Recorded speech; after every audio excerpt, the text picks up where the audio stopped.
Okay, that kind of worked. Ladies and gentlemen, Rick Austin. Nobody knows Hello. this about you. You're a percussion head from way back. So Oh yeah, who did the theme song? that's That uh that's our rocks. buddy Tim Connolly. He had Oh, a the the singer ukulele hero guy. ukulele thing guy. Yeah, yeah. Okay. Yeah, he had a band called Suck It Easy, the Suck It Easy band. Oh And yeah. when the Fantastic Four Josh Trank movie came out, Oh I, yeah. I I wrote them a song. They played it. It was great.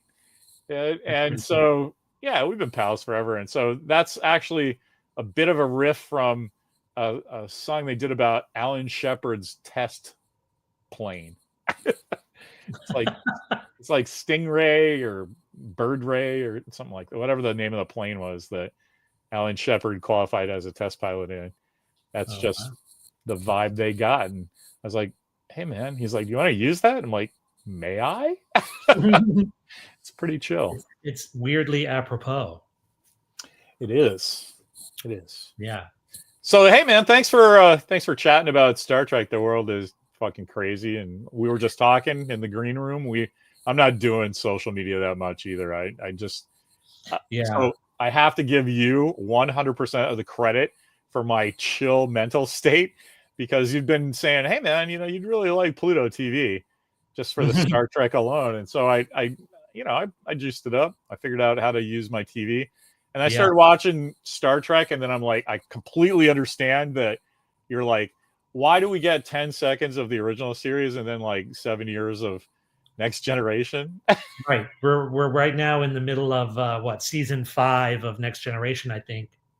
And even though I could go and watch on Paramount Plus or with my Blu-rays, watch the original series anytime I wanted to, I enjoy the anticipation of the original series rolling back around because it's almost like a self-regulator because I will watch way too much of the original series and get sick of it. Yeah. So like it's like self-regulating break because right at the end of the last original series run, I was like, okay, I'm saturated by the original series now. So go away. So like it's been away. I'm anticipating it's coming back this weekend, maybe or early next week. And Yeah. I always enjoy just randomly turning it on and dropping in the middle of an episode that I would never choose to partake in if I popped in a Blu-ray or if I picked an episode on Paramount Plus. I'm always going to my favorites, but dropping in the middle of the Apple or something, or Yeah. is fun. Well, that's when you told me about it and presented it that way. Yeah. That's what made me try it because everybody like guys like us. That's what happens. You have your 10 or 15 that you just always watch. Yeah. Like that. This is my comfort food. I feel like having a cupcake, and that's bad for me. So I'm going to watch Bread and Circuses. Right. Yeah. So Yeah. So I really like that aspect of it, and it's actually carrying me through the next gen. Like I have it on, but like I don't really pay attention unless it's whatever's on around lunchtime, which could be from like 11 to 4 for me. So it doesn't. So it's really fun watching, and so that happened with Next Generation because I don't know those as well as the original. I don't either.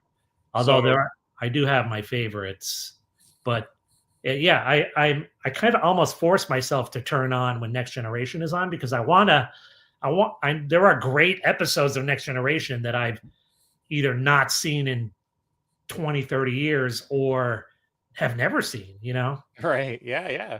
The other day I was watching Yesterday's Enterprise, and that's just, that's like up there with the best Trek of all time. Oh, I agree. And that then one, there's I love that one because of the like glaring production error at the end when Guinan and Geordi are talking, and everything has gone back to normal, and they're "Oh, tell me about Tasha Yar." He's still wearing the black cuffed alternate universe version. Is he? I didn't notice that.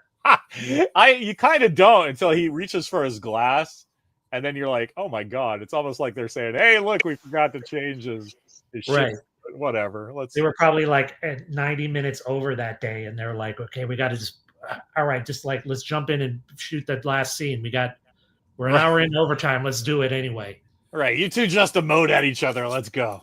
Yeah. Okay. That's got continuity. We good? Yeah. Never mind. Let's go. Oh my god, I want that on a t-shirt. Continuity, are we good? Never mind. There's somebody's whole like area of expertise that just doesn't matter. We have to go.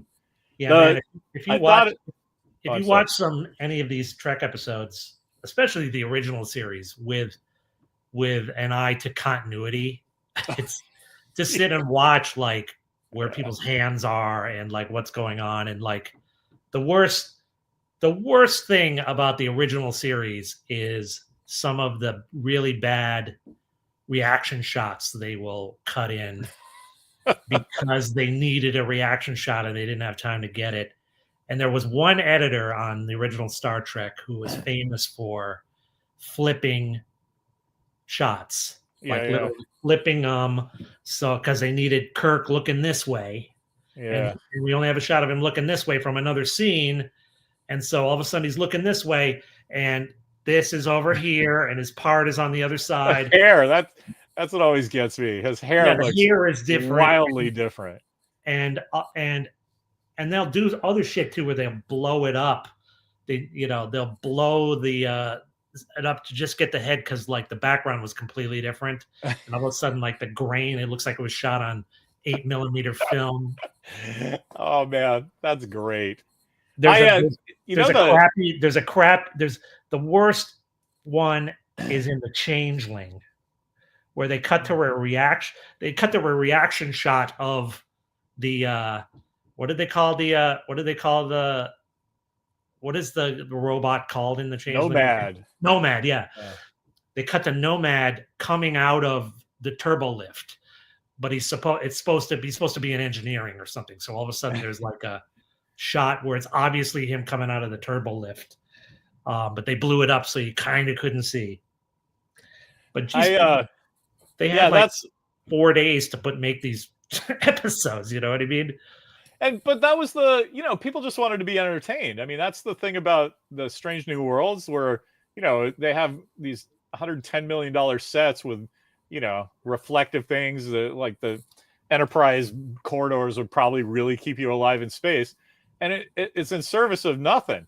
Yeah. And in the old show, it's like just plywood painted blue, and you're like fucking crying at the end because it's like, oh my god, it's right, racism is bad. He's black on the left side. That doesn't make any sense. It's like there was just a level of suspension of disbelief that modern audiences are so cynical about now that they just don't have.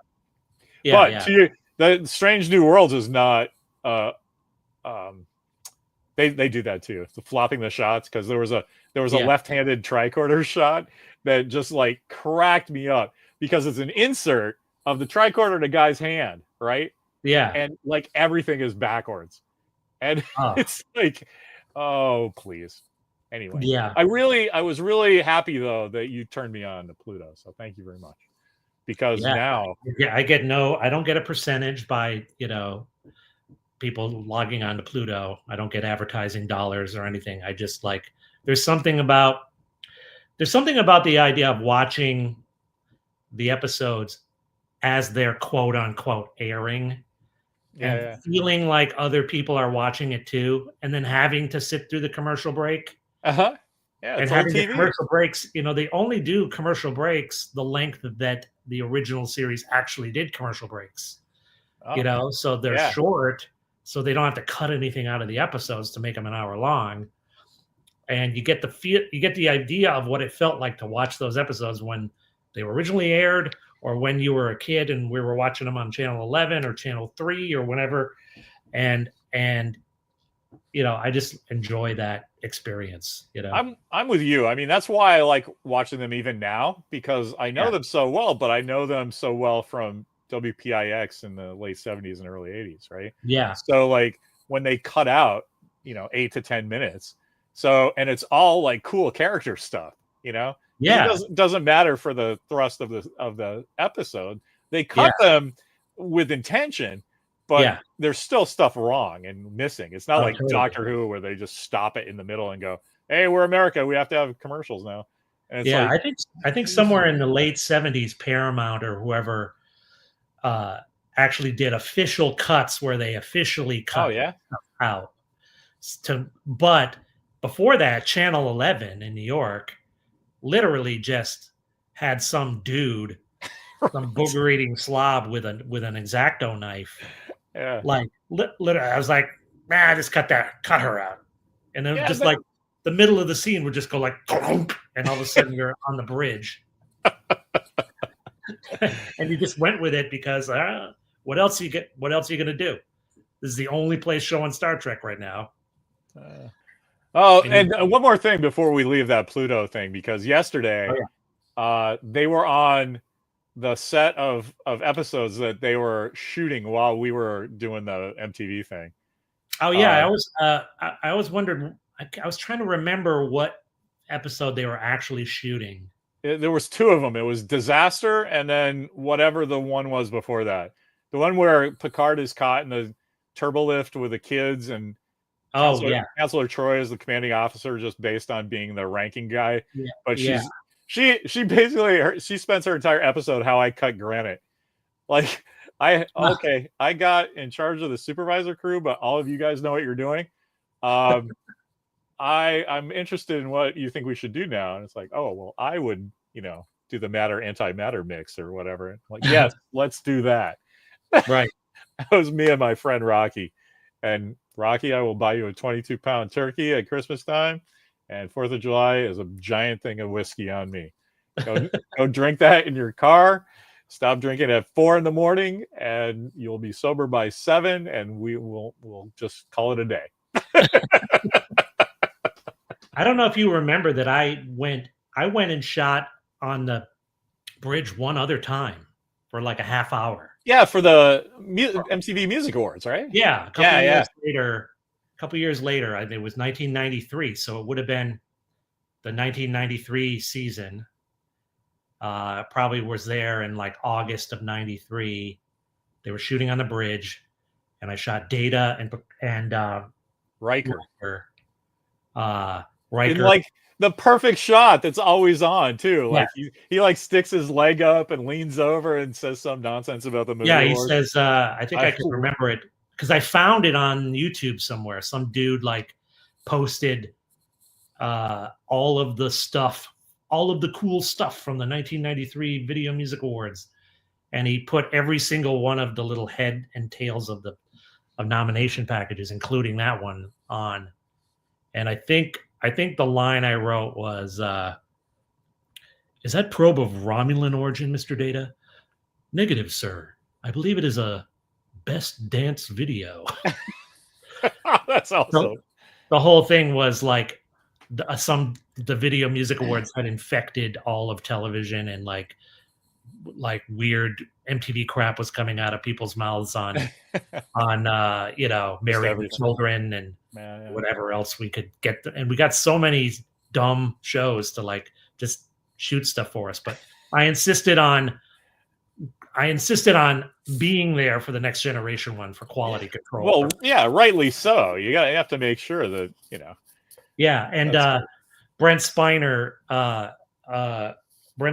pitched a completely ridiculous, like over the top, like Charlie Chaplin-esque joke he wanted to do that because he didn't get the concept. He was like, why am I saying best dance video? And I'm like, well, it's a whole conceit where like it's a virus that's infected all of television. And he's like, yeah, but it's not funny. Why don't let me do something funny? And I'm like, all right, let's get this one in the can first. Right, exactly. Thanks, Brent. That's cool. So he reluctantly did it, and then I think he's just sort of forgot about trying to do some stupid sight gag or something. I will firmly believe in my soul forever that the reason you got asked to do, or they let you go do that like attend their shooting was because they were like, oh, these guys know what they're doing. MTV. Yeah, I think so, because we arranged it through the same people who arranged the Star Trek logs. So they were like, "Oh yeah, I'm sure we could do something like that. Let me get back to you." And they called whoever, you know, Yeah, that's awesome. uh, whoever was the day-to-day producer then. I remember, I don't know, I guess I was back in Massachusetts, but I saw that live because I was watching it. And Yeah. I was like, oh, those motherfuckers, Data got up and all his makeup and he wouldn't do it for us. But then I figured, oh, they were probably shooting. He was probably already there. Right. And so it was And different. I remember Riker like walked me back up after we shot those, like, "Hey, come here." And he like walked me back up to the turbo lift. And it was like, could I get I think guys could spare a pair of tickets to the show. You know, like he was like hitting me up. Wanted to go see it. Yeah, that's Yeah. awesome. And I was like, man, let's swap jerseys. Give me your screen used thing. I should have bargained with him. I was like, what's it? Walker's doing that in his football team. If they're in the playoffs, if they win, they have to play the Turkey Bowl. But if they don't, like all the parents are rooting for them to lose, so we get to go have Thanksgiving in all our various families because they play on Thanksgiving if they win. Oh yeah, like a little citywide high school Super Bowl, and yeah. But he's already said at the end of the year, like they give you the opportunity to buy your own helmet, like as a souvenir, but you basically have to do that so the next year's kids get a fresh one. And basically everybody does that if they can, you know. But they also said maybe you can save your jerseys because those helmets are kind of expensive. And so if you pay for your jersey, you can do that. So what Walker and a couple other his buddies have done is that they like pass on their number to the guy they're mentoring. And and so he's really into that this year. He wants to he's going to have a big presentation. He's inviting the kid over to his house, then over to our house. We're going to have oh, that's pretty cool. Yeah. So that's what you should have done with Riker. Yeah. Get that shirt. Yeah, I'll just you're not wearing the season 1 onesies anymore. Can I just grab that off you? That'd be awesome. Speaking of memorabilia, I don't know if you saw the big memorabilia auction a couple of weeks ago. Oh yeah, totally. Julian's Auctions had Bid Long and Prosper, and I decided I was a failure in this, but I decided I was going to get a piece of the Enterprise bridge. Oh my God. Like I had a shot in hell, but I was the high bidder for a while. You know, because they had like the pre-auction, like get your bids in now, and then then November 8th or something was going to be when they decided. And for like the majority of the time up until the actual live auction, which I didn't realize they were actually going to do a live auction with real people in that room. Yeah. I was a high bidder on a section of, I believe it was Uhura's communications console. Yeah, I saw that. Which I'd seen at this, it's this right here, actually. It was this. Can you guys see this? It was this. This is my picture of it when they had this like Star Trek exhibit here at the Skirball Museum a few years ago. It's actually this one. This is the one I was bidding on, which I sort of screen matched myself to Uhura's console. And I was like, okay, it only says the reserve is like $2,000. So I'm going to I was like, I'll go to $3,000 or maybe $4,000 if I Holy shit. So I had it up to like $3,250 and I was the higher bidder. And I was like, okay, I cleared it with the wife. This is an investment, yeah, you're not going wrong on that one. Yeah, I mean, am I going to have a problem selling this for $3,250 if we ever need that money? No. Of course, on the day of the show, whoa, yeah. These are just the buttons. Yeah. So that wasn't as dear as that, but like, are they the actual buttons from the show? that's what. There's no way to prove it, but that's what is claimed, and I got it from a prop guy that worked on TNG. So what I'm saying is, if you want a little something, I could probably make you one of those and tell you, you could tell everybody that it's as close as you can get without. So are those buttons that they made for like the Scotty episode of Next Generation, or are those from the original series? That's what I'm guessing. I'm guessing that probably because they made that section of the original bridge for Scotty to stand in front of, and I bet you that's there. Yeah, there's. So what I was told is that they used the vintage ice cube things. Yeah. So and then they just poured resin and you know, was it for this Picard thing? Probably not, because it's been around for a while. Yeah. But, you know, I got it from Michael Moore, so it's a guy who worked there. And, you know, if anybody cares, I'll have to do, if you really care, I'll say this is from Michael Moore when he was, because this guy's retiring now. He's like 82 or something. And his garage is just full of all his work product. Yeah. So because he's an old guy, but he understands that it's worth a lot of money, he'll just like, say he gets a U.S. Postal Service, the little box thing. Yeah. The standard shipping for like $15 or whatever it is. And he fills it up with junk. And he's like, I guarantee you this will be $150 value. And if you send me $75 for the box plus $25 for the shipping anywhere in the world, it's $100. You get this thing and it's guaranteed ship from my garage. And so there's lots of guys like the box I got was full of that stuff. The little wheels, the slot car wheels that make communicator buttons and tricorder buttons, and then a little bit of screen, and then actual guitar screen. So I printed I got Walker to 3D print out my little thing, and that's screen from Star Trek, and it's kind of fun. I got like a Cardassian doorbell. Some vinyl stuff I couldn't really figure it out, but it was like texture.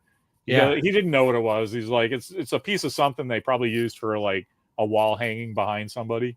Yeah. So, but some people are getting like, you know. Oh, and the other thing I got were 2 hand phaser shells from Star Trek 3.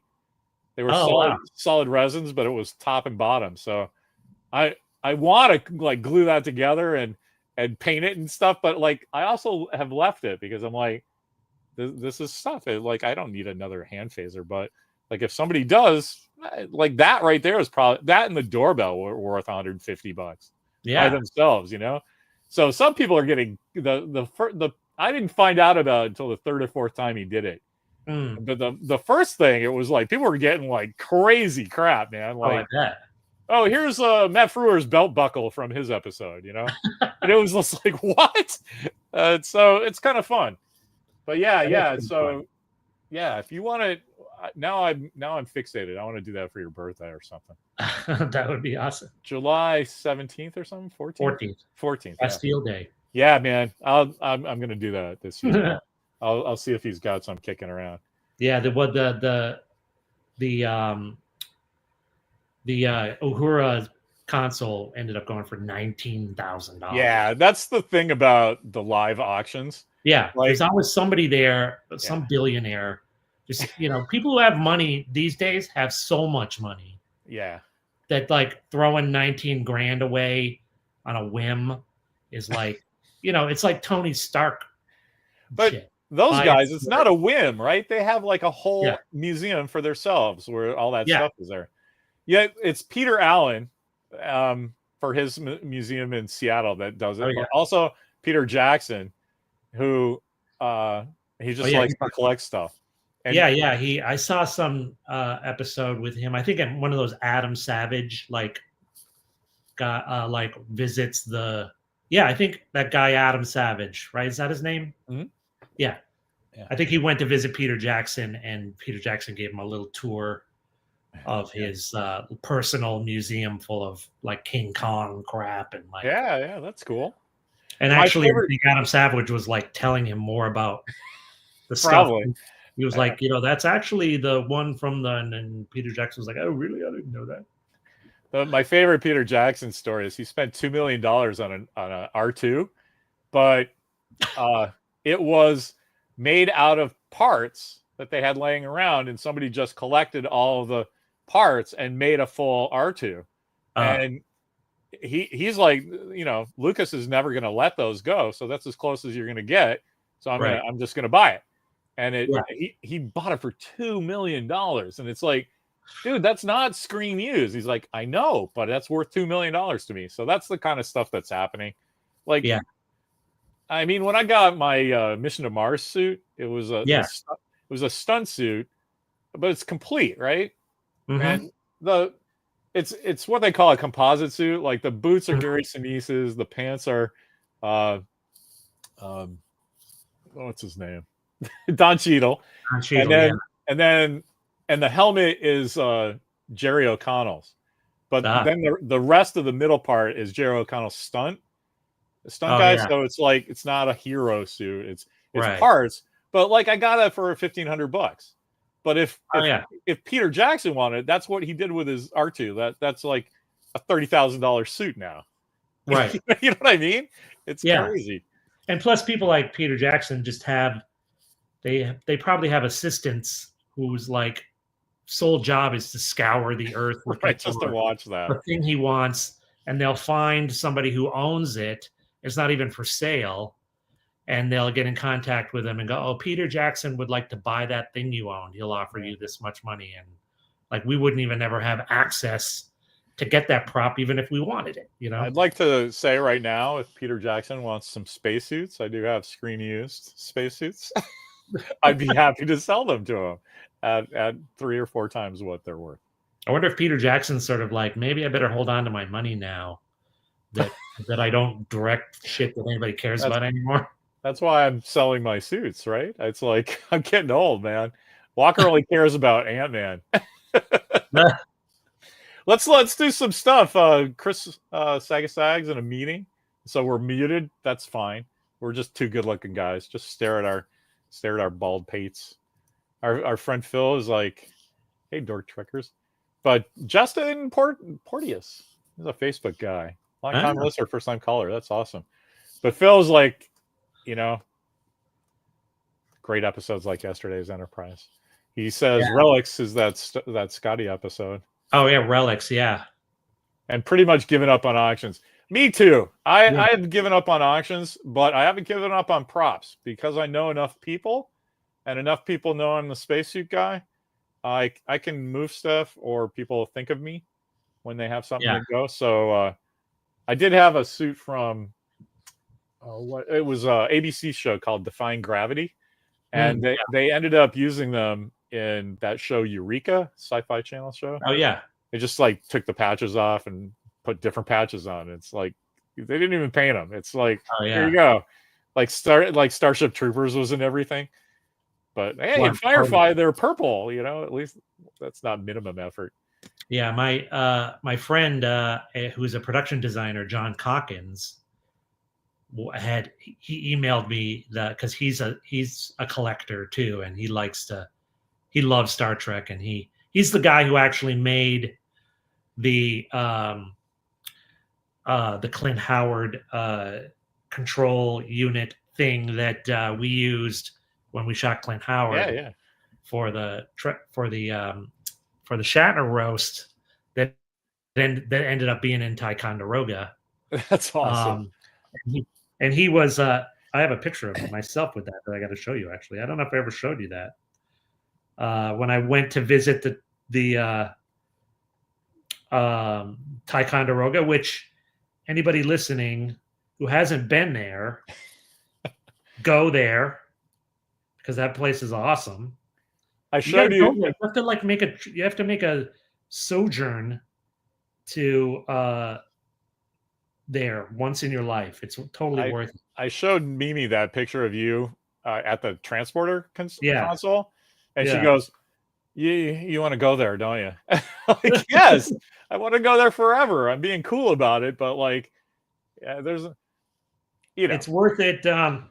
It's worth it just for the feeling you get the first time you walk in there into the hallway, and they're playing the sound effects, and there's a moment where you walk into it and it feels like you're on the show. That's Or at the awesome. very least, it feels like you are like on in stage 9 when they're about to shoot an episode or something. Oh, that would be just fine.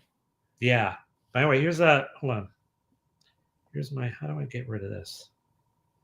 I love Phil said indecent prop proposal. Anyway, there's me. Oh yeah. Ticonderoga with the prop that I sold them. That's fantastic. And Look they at had, your face. they had a little card sitting next to it with an explanation of where this prop came from and that it was used on the roast of William Shatner. And the guy, Shatner's seen that too. oh yeah, totally. He's there all the time. Yeah, you get this. You can pay for this personal tour where like some schmo that they've hired will take you through and explain what things are and do little quizzes for you and take pictures for you. And so I was like, I'm not going to tell this dude that I sold it to him. So he starts to give me the whole rigmarole about like, well, this was purchased on eBay. It was a sign, and I'm like, yeah, I know. I'm the guy who sold it to you. And he's like, he was like, what? Right. How could that be? Some cool guy in Hollywood had that. There's no way he's in Ticonderoga standing in this former supermarket that looks like the Enterprise. I confirmed that it was my suspicion that was like, I never really knew who bought it from me. Oh yeah. Okay. But then I had a suspicion because I happened to see a photo and that was sitting in the Ticonderoga thing. And I was like, how many of those are out there? Yeah, exactly. And then and then I found a YouTube video with Doug Drexler and the Okudas at Ticonderoga, and he's standing there and he's explaining to the Okudas where that thing came from. And I was like, okay, confirmed. That's cool. Yeah, my little contribution to the Ticonderoga thing. That's fantastic. Yeah. So, have you seen the thing I emailed you about bringing up? Have you seen this unification thing? First I have. All, you're so good at this. I'm like just at the point where it's like, hey man, we're at like the halfway point. Yeah. Let's slide into the OTOY news. Yeah. And I saw you doing it. I'm like, oh, look at Rick Austin. What a professional. So yes, I have seen it. I'm up to date on that stuff. That's the third one. So yeah, and they're really cool. Sort of like they've been rolling them out in a very leisurely fashion, and I don't really understand what the end game of any of this is, or who's paying for this. Why are they doing it? Whose like fever dream is this? So my understanding is this company OTOY has got together with them, and they're using this as a proof of concept that they can do it, right? Yeah. And so I think the end game is they're positioning themselves to be able to do, if not Star Trek, at least something like, okay, we're going to put Humphrey Bogart in Blade Runner or whatever. Yeah. I think that's the end game, but it's leisurely because it takes so long to like make it perfect. Yeah. So they started out, for guys like me, they started out with Yeoman Colt from The Cage, and the girl they got, I mean, oh my God, she looks exactly like the original actress. Well, yeah, she's built like her, but they're obviously doing that facial replacement. Yeah. And I was, it's funny because I'm like, why of everyone who's ever been in a Star Trek episode, you gravitate towards the redhead from The Cage who didn't like number one. I mean, I would, I mean, not her, but I would have picked somebody like that, right? And like, if you do somebody a little kind of obvious, like a featured player, like Kevin Riley, people are gonna have opinions, right? But oh, that girl, you get the familiarity of, oh yeah, she's in The Cage, but she's an empty vessel, and that's what those numbers are. That's 7654, whatever. Yeah, I don't understand. That's her Starfleet, ID code. So she is somehow like the access point from which all of this is revolving. She's your in to go through everything for some reason. Yeah, and there's some tendril of a concept there about the end of Generations where Kirk got sucked into the weird wormhole The thing. Nexus, yeah. Yeah, and the original one with Nimoy there on the rocks of that planet, like visiting Kirk's grave. Yeah, the Roddenberry archive thing is cool, and makes a lot of sense that Roddenberry archive is like preserving these things and doing interviews and building all the different bridges that you can kind of like interact with in 3 dimensions. So This they're whole just doing like the same thing except with the actors, which is really cool. Yeah, I like the kind of proof of concept of it, but and especially the original one where they use that guy, whoever the actor's name is, they put like actual physical prosthetics on the guy to make him look like Nimoy. So it was more practically done than it was digitally done. Mm-hmm. This one is very digital. And I actually, the actor's name is Lawrence Selleck, which I think is really cool because that's like Spock's son's name, right, or something? I don't know. Selleck. I just think it's funny. His last name is very similar to his Vulcan name anyway. So I'm like, yeah, of course he looks like Leonard Nimoy because he's part Vulcan, right? But yeah, it was fun to see Robin Curtis come in and like that's her son with Spock, the Vulcan guy behind her, and there's lots of cool for stuff. A second I was like, is that supposed to be Sarek? And they didn't, and that's like their attempt at doing Mark Leonard's face, but I was like, no, that doesn't work. Well, the thing that bugs me about it the most is like nobody's like, they're obviously not at the point where they feel comfortable with anyone moving their lips. Right. Yeah, I mean, but it's a little, the whole thing is a little bit maudlin for me. This whole like, oh, I find Spock on his deathbed and we watch the glorious sunset together as he passes into infinity or whatever the hell's going on. Yeah. I didn't like this one at all for that very reason. And plus, guys like you and me, we know exactly what William Shatner looks like from 1966 till now. Yeah. At any and Leonard Nimoy, the same thing. Yeah. Like, and so when it's off, it's off. There's an uncanny valley thing that even in the best of these things is, so the second they blink weirdly, there's something about like the eyes of these things is always a little weird, and they always blink a little weird, and then like I think they got the Sam Witwer, the dude from the Force Unleashed video game. That's cool. To be young Kirk, and he's sort of built like enough like Kirk to sort of pull it off. But the fact that everybody is wandering around like not saying anything, and then like wandering up to each other and staring at each other, but like wouldn't the first thing Kirk would do in this situation would be to ask somebody what the hell's going on? Right, exactly. Why is everyone just silently staring at each other for 10 minutes in these things? I don't know. And the technology exists to make people talk. We just did it on this show I did. We had this concept. We were supposed to do this little video for the 40th anniversary of 1984, like one of the biggest pop music years ever. Yeah. So we got Cyndi Lauper, and we, deep faked Cyndi. We deep faked 1984 Cyndi Lauper over the top of 2024 Cyndi Lauper. Oh, that's kind of neat. And it came out so good that people didn't even really understand what we did. We hired the Trey Parker and Matt Stone to have this company called Deep Voodoo that do this kind of crap. And they use the same technology that they did like Harrison Ford in Dial of Destiny with and stuff, where you find a file of young Cyndi Lauper. We found this interview of her from 1984 where she had every facial expression ever.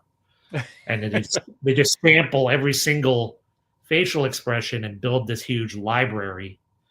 and then it just like replaces every eye twitch and every cheek movement, and it actually, and we had her do her like 1984 voice, and it was so, and That's it came cool. out so good that people were like, didn't understand that we did anything to it. They just thought Right. we What sounded just bouncy. happened? Does she Yeah, look they're like, 40 years younger? yeah, they just thought, oh, you found some cool old footage of Cyndi Lauper, and I'm like, no, she's saying stuff like that we just made her say now. But so I don't understand why they don't use that technology to make Kirk be able to talk. I don't get it. Yeah. I mean, I guess Not, it's just the answer is that company's doing their own thing and Parker yeah, and Stone are doing their own thing.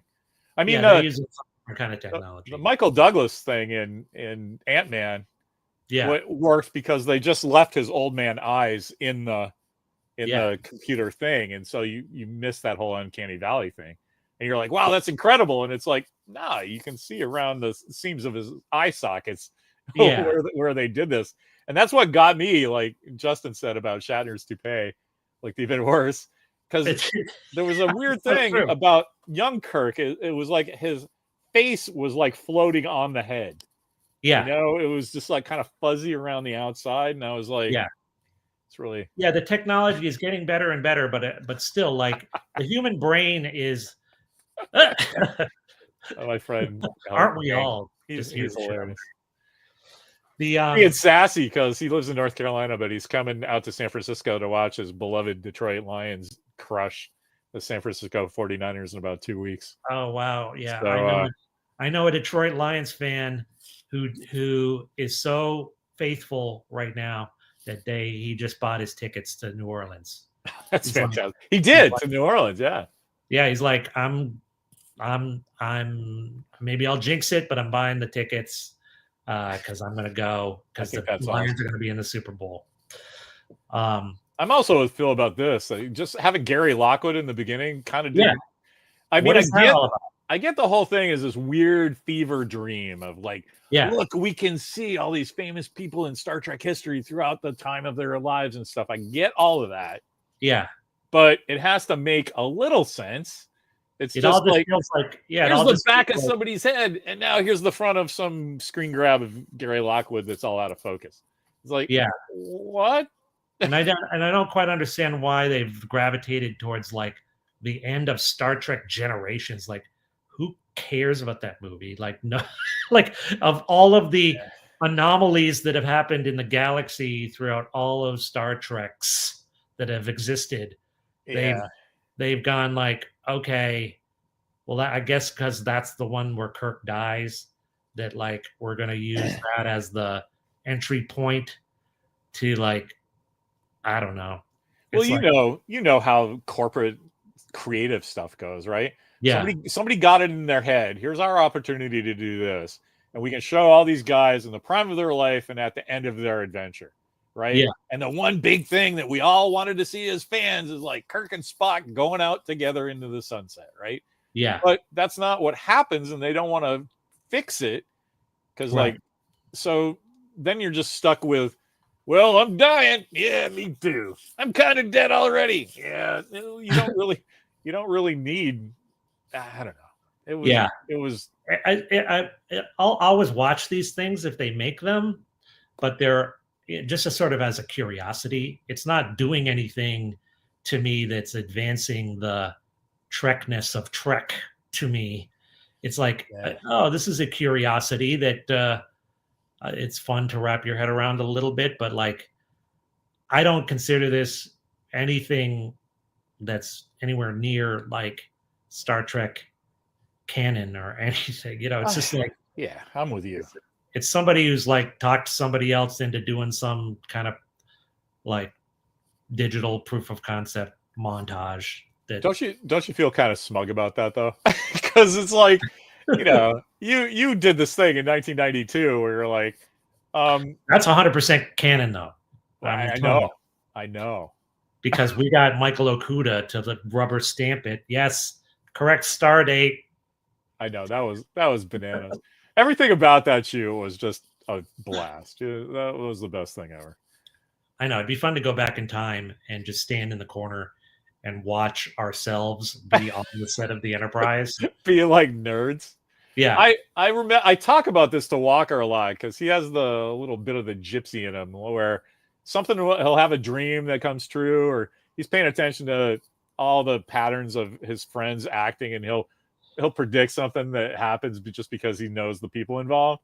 Yeah. And he's like, "Oh, I've got superpowers." And I'm like, "Dude, the best one that and so he'll say to me, "Has this ever happened to you?" And I'm like, "It happens to everybody. It's just coincidence, but it's fun to go, yeah, that's awesome because maybe there is something. Who knows, right?" But I will tell you, I had a dream like 2 years before we did that Star Trek thing that I was on the set of the bridge of the Enterprise D, and I was behind Worf's Horseshoe, and I was leaning on the science station. And I turned my head and looked towards the turbo lift, and in the dream, I was like, "Wow, this is awesome! I must really be on the Enterprise because this isn't a shot that has ever been on television." So when we were on the set, there was a bit where I just went there and I did that, and I looked and I'm like, "Fuck yeah, that's exactly what happened in my dream." And so I tell him that all the time, that like, maybe just like are looped into something that's important to you for some reason, and you catch a glimpse of something. Yeah. I think in a weird way that the Rob, what's his name? Legato, and I remember all of this. the other people that day got a little bit of a kick out of us being there, because I remember being a little bit not shocked, or just sort of like bowled over by the fact of how matter of fact it was to everybody there, because they're there 5 days a week. They're in season 4 at this point, or whatever, 5 or 6, even maybe 5. I think it was 5. Yeah, 92. And it's just a bunch of plywood and lights to them, and they're just like, they just walk on set and it's like, okay, what are we shooting? And it's just like all of the magic of it being Star Trek is kind of like dulled for them. So anytime they get somebody who comes on stage and is like, "Oh my God, it's the bridge of the Enterprise," like it kind of gives them a little juice of like, okay, we are doing something special. I remember that too, that there was a couple of times where people like kind of treated we were pretty professional about this. Yeah. Although there was like, they were like, "Do you want to go see the transporter?" And we're like, "Yes." Like a little too fast, Yeah. But they did some fun stuff. Like Rob Legato, I remember, like you had the little sticker from Next Generation. I mean, the motion picture of the space station that gets destroyed in the beginning, and you had like a sticker on the notebook from the peel-off, from the Star Trek peel-off graphics. Yeah, and Legato's like, "Hey man, like I know you're doing, you know what's going on. Just like flip that around. Nobody wants to see that." And then like 10 minutes later, he comes in with all those they like some fan mail that they were just making fun of. Oh yeah, and I thought that was really cool because it seemed to me like he was like, "Oh man, I totally didn't mean to to tell this guy don't be a fanboy. I meant that and so then he made it cooler by like, man, like your little sticker thing is nothing compared to this guy." And they showed us like they read a couple of fan mails I'll never forget, because one of them was, you didn't something shooting out of the deflector dish, and that didn't happen. That's not supposed to happen. And I was like, "Oh yeah, hey, what a nerd!" And I was like, just remembering, like, dude, me and my 3 friends that watched that live said the exact same thing at the same time. That like, "Oh, that's wrong. You need to fix that." And it's like, guys are just doing their jobs. Yeah, I remember Rob Legato. I think I had to show them the final cut to make sure that it was Star Trek-y enough, and they didn't mess it up. And I think he just called to say everything was cool over at the office, and like all the sound design that we did was all correct, and then he just stayed on the phone with me for about a half an hour and shot the shit about Star Trek. And oh man, that's awesome. Yeah, told me the whole story. This was the first time I had heard about everything that went wrong on Star Trek V. He had I don't know how it got brought up, but he told me the whole story of how they didn't want to hire Industrial Light and Magic for the effects because they were too expensive or something, and so they hired this other company that was crap, and then tried to go back and hire Industrial Light and Magic. But in the meantime, Industrial Light and Magic had gone on to other stuff and had no room in their schedule.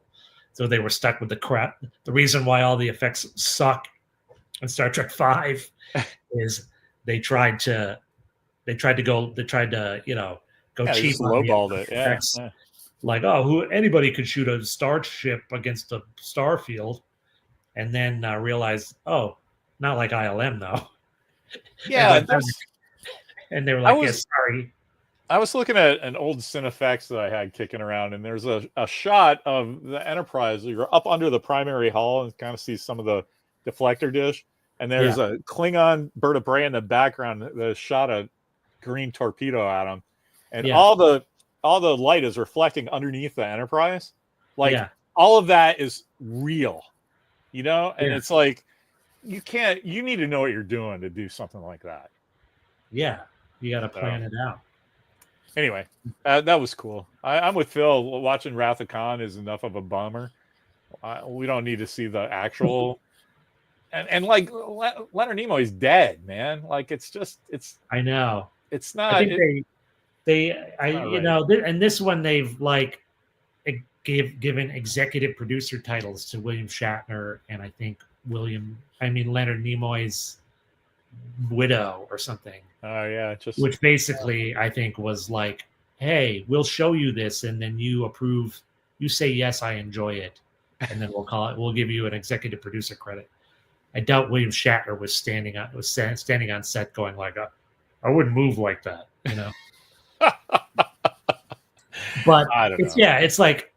It's like we don't need a final goodbye for Leonard Nimoy, who's been dead for 12 years now, and not one like that, man. Like if you wanted to do Spock and Kirk go out together, like you have to do a flying into the sunset thing. You have to, like two old guys going, my oldest friend is dying. That's just like, sorry. I was just fine with what I think it was Star Trek VI, The Undiscovered Country, where they just like had an ending where the Enterprise went off into the stars and they had everybody's like autograph go, William Shatner, Leonard Nimoy. Yeah. Okay, we get it. We're all signing off. Yeah, they're literally signing off. Yeah. Okay, great. Whatever. Why do you need anything else? That's what I don't like about the modern Star Trek is that the guys that are doing it don't have the confidence that they understand what they're doing. Yeah. Star Trek is the last thing that you want to keep digging up the grandmother for a date for the prom. It's like, it's like the original Star Trek is so Kennedy's Camelot. Yeah. And the future where Kennedy had 2 terms. And then the middle, Star Trek Next Generation is like 100% 90s Love Boat stuff. And which is all fine. It's great. I like it, but it's a different take on the same thing, right? Yeah. And so the modern stuff should be a different take on the same thing, and it's not. They're just I get why. Like nobody wants to create something new and then sit at home all mad because they won't even send you an action figure of the character everybody likes that you invented. But then that's just, you're not producing new stuff in a show that's predicated on strange new worlds and new civilizations and new life and new shit. Man, watching some of these Next Generation episodes on Pluto really has me feeling like they're missing the boat. Those Next Generation, because the remastered Next Generation episodes look so good, even though they're 4:3 or whatever. Yeah. They went back in and scanned all of the negatives again at HD resolution and recut every episode, and they don't look that dated. They really don't. Like, even though everybody's aged and everything, like they look pretty like modern episodes. They don't look like, this looks so 90s. It doesn't really. Once in a while they'll cut to some like computer graphic that looks like it was done on a video toaster or something. But like but overall, like, they sound modern, they look modern, and like that is the sweet spot of where Star Trek should still be. I you know, agree. look modern, but they're still like it's still being shot like a normal television show with people saying good scripts to each other and having a real handle on their character and having a pretty damn good sci-fi concept every week that had a beginning and middle and an end without having to have all the shaky cams and all of the Ah, dark sets and all the like fight scenes that look like they're out of uh the Matrix. And like they've gone so far with this, like, let's make cinematic Star Trek and spin the cameras around yeah. and light flares and everything shot like super extreme close up. Like they're so enamored with all of that crap because they have such a big budget that the Star Trekness is being completely lost in it all, you know. Yeah. And I Could and I? I do enjoy Strange New Worlds because there will be moments where you're like, oh, look, it's the crew being a crew on a Yeah. starship. What a concept. But there's still way too much of the bullshit going on in that show, even, you know. Wow, that's a can of worms. But I do I do want to ask you. I agree. 2 minutes, But I want to ask you Star Trek. something real quick. In your professional opinion, as a director, producer of entertainment and stuff, the one thing about new Star Trek I cannot deal with is that they have separate directors for the special effects. So Yeah. a lot of, I would say probably every episode, there's at least 2 shots where it doesn't fit the story. Where and it's like you can't really blame anybody because the pressure of doing everything so fast and so much money and all that. Yeah. But anything they say kind of falls on deaf ears because the Mhm. original Star Trek, if you remember the second season, literally every episode is fucking great.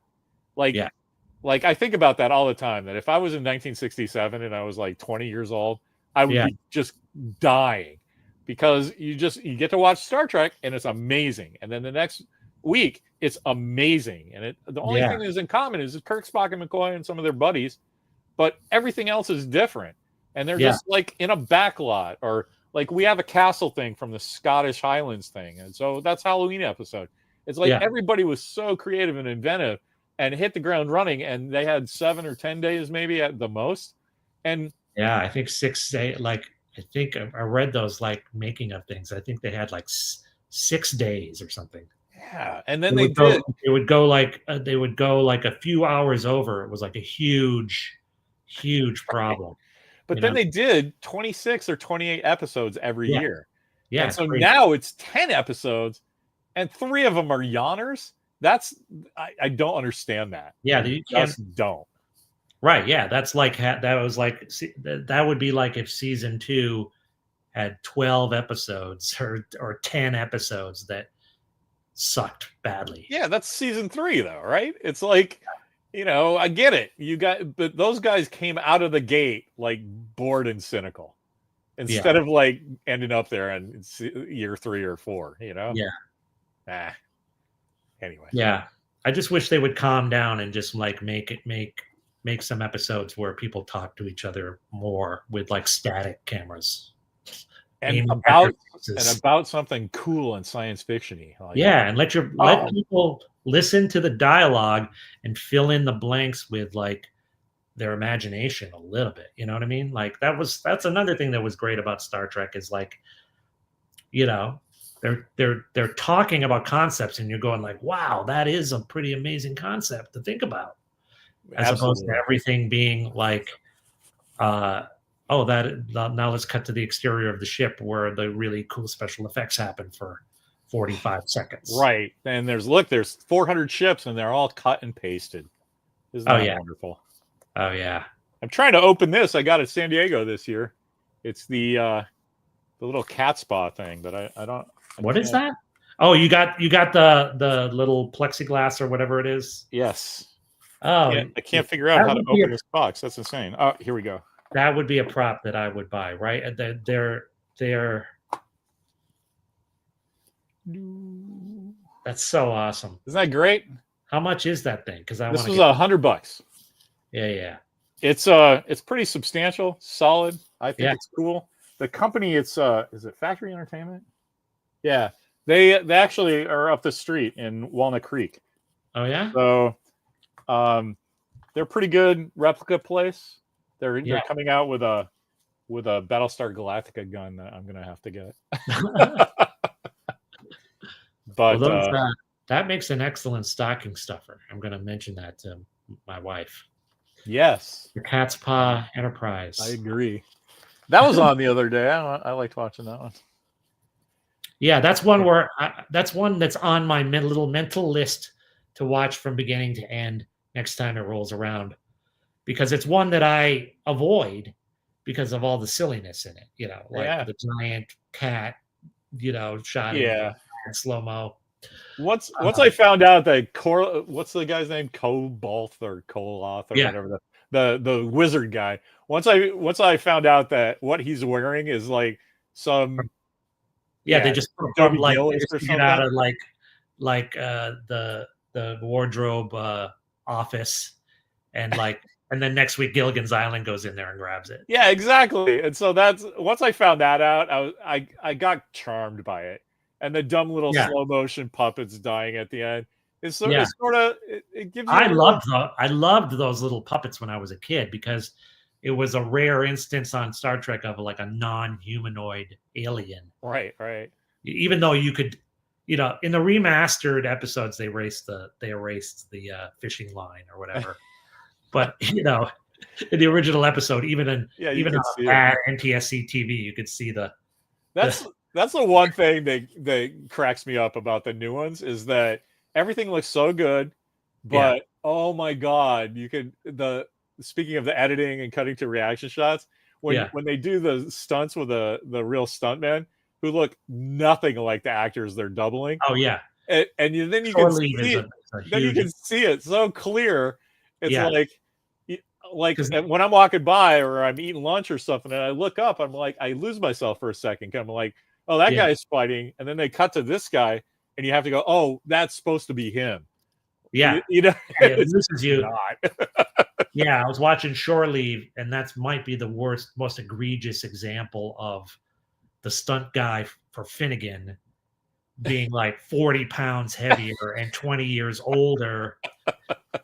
And the continuity of that fight scene with Kirk and Finnegan, where like he flips over and he lands on his back, and then like cut to the next shot and he's standing up. But it kind of doesn't matter, because it's just all a bunch of guys throwing haymakers at each other. And that was television in the 60s. It's sort of like, you got it. You got what was happening. The good guy's fighting the bad guy. That's all you need to know. Right. And on your crappy RCA television in 1967, none of that mattered, because you're watching it on a 19-inch television with the color all haloing all over hell. Yeah, exactly. With a resolution of like looking out your window while your dad's driving in a snowstorm. Right. And plus, nobody even thought this thing would go into syndication. They were like, this thing will air twice if we're lucky. And then and then they'll throw it in the warehouse somewhere and you'll never see it again. So who cares? Let's keep moving. We got to keep it moving. Well, on that note, thanks, man, for talking. It's been it was fun. I don't want to keep you away from your stuff. And I got to go pick up the kid. Oh yeah, how's she doing? Should I keep the shirt on so just embarrass the hell out of her? Dude, I do that all the time. On Halloween, I was wearing my Guardians of the Galaxy stuff. It's just store-bought Hot Topic stuff. But I'm walking around. I figure I'm cool because it's Halloween. I go to the grocery store, and they know me. I'm always wearing weird shit. But literally 3 people at different times went, "Oh man, I love your Power Ranger suit." In the old days, I would want to have that conversation, but I'd be like, "Yeah, thanks, man. I'm Blue Ranger today." And, it's funny. Anyway, thanks, man. It's always a pleasure to pick your brain. Yes, you always have fun. Cool shit to say. It was fun anytime. Yeah. Anytime you need a super sub for your Dork Trek. I gotta find out if John Price is even still alive. His wife and he had twins like 6 months ago. And he just I know every once in a while he'll send me a text and I'll be like, and I'll send back some big elaborate thing like, my buddy John's back, and he'll just write back, yes. And I'm like, all right, I remember what it was like having infants. Oh, and now he has 2. Oh my God. So I feel for him. All right. Hey, yeah, thanks, Justin. Thanks for showing up. Good talking about props. Yeah. Where'd you get that shirt? I bought it on, I think I bought it on, it might have just been on Amazon. It was some company called Cosplay Mania or something, you know. Think about that though. For like $30-$40, you just get a Star Trek shirt now. Yeah, literally, it's good enough. It feels the material feels like season 3 when they went polyester. Yeah. And that's but who cares? This is not accurate, but who cares? Ooh, some of us are. I actually did my service ranks for how old I was at the time. So I feel like once I got this, I feel like I have an honorary Starfleet commission somewhere. Yeah, sure. Just for time served, right? Anyway, let's get going. All right. Yeah, thanks so much, Rick. Live long and prosper, everyone. Ooh.